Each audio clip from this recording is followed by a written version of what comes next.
1.000 rumah dari KPM PKH. Jadi jamaah Majelis Taklim ini adalah KPM PKH. Jadi kita bentuk pada tahun 2018. Jadi ini kegiatan yang besar yang pertama kita lakukan. Kegiatan bulanan yaitu kegiatan pengajian rutin setiap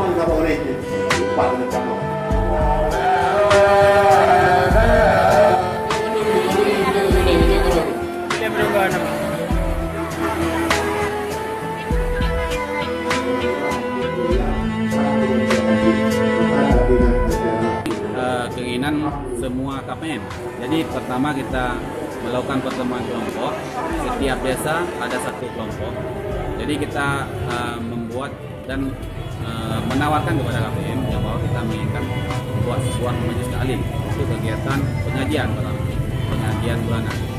Bahkan banyak daripada di luar KPM PKH yang meminta untuk bergabung ke majelis taklim, cuman